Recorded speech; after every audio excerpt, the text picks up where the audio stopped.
and just make it very difficult. So I would hope this would be a transition to a more sustained engagement against those targets. If it was an all-out challenge or an all-out air tasking order, we're going to go back and start hitting all these targets. I don't think we know exactly what the result's going to be. I would have to assume they're still going to stand in there and say, yeah, keep hammering us, but we're not going anywhere. So to answer your question, we've got the capacity.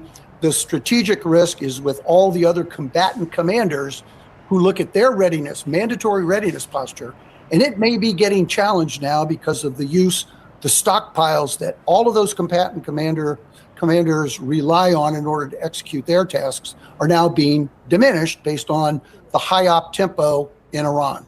This Trump threat against the Iranian mine boats, what he is saying about time being on the side of the U.S. but not on Iran, how are you seeing his rhetoric in light of negotiation? Well, actually, you've labeled it very properly. It's rhetoric, it's propaganda. He tweeted that, on Truth Social, he said that we control the strait, the U.S. controls it. The reality is, no, the U.S. does not control it. The Iranians do not control it. It requires a collaboration to be able to open this back up again. So this never-ending saber rattling is not the way to proceed into negotiations.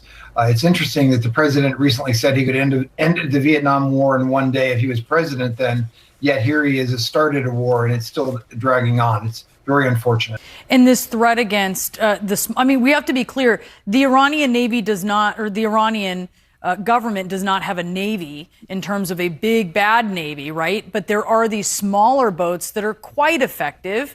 And that really demonstrates the asymmetry that the U.S. military has to confront. How do they do that? So actually, that is completely accurate.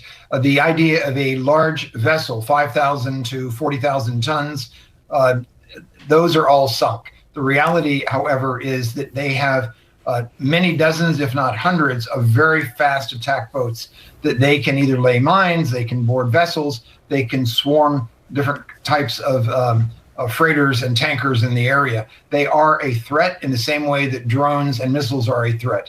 It is asymmetric, and it's something, quite frankly, that the president said, we sank everything. But the reality is the Iranian military is still very potent and has the capability to cause harm in the strait and in the region. General Schwartz, you spent a lot of your military career in the Middle East. You dealt with special forces. So when you have an